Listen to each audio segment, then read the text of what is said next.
The following table shows marks scored by 50 learners in a science test.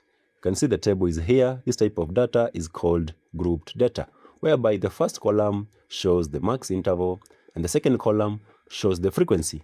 So these are the number of learners. For example, the number of students who scored between 10 to 19, there were 5. The number of students who scored between 20 to 29, there were 8, and so on. Our task is very simple. We need to get the mean for this type of data. So to get the mean, it is very simple. So the mean for grouped data is given us. It is summation of fx divided by summation of f, whereby x is the midpoint and f is the frequency. But here we have one problem. We don't have x, and also we don't have fx. And therefore our work is to add those two in our table. So we start with x. So x is the midpoint. We add a column of x. How would we get midpoint? So midpoint, it is the average between lower limit and upper limit. And therefore, midpoint will be, we take the lower limit, which is 10, plus the upper limit, which is 19, divided by 2. And therefore, 10 plus 19 divided by 2.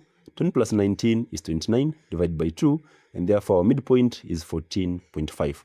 And therefore, x will be 14.5. We continue. We do the same for the next class. So it will be 20 plus 29, which is 49, divided by 2, we get 24.5. We continue, it will be 30 plus 39, which is 69, divided by 2, we get 34.5. Repeat the same for other classes, and therefore, we are done with the column of x. X is the midpoint. And then the next step now is to add another column, which is fx. So fx, we add it there.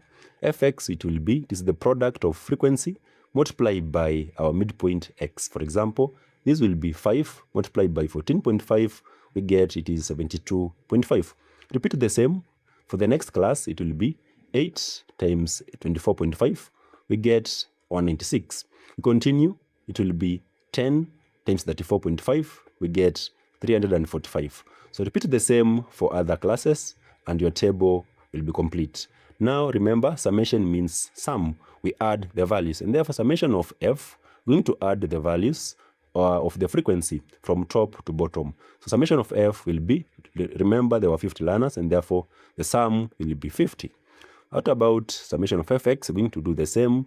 It will be, you add the values from top to bottom, and therefore it will be, summation of fx will be 2005. And therefore our mean will be, we take now, it will be 2005 divided by 50, and therefore the mean will be 40.1. And that's how we get mean for grouped data.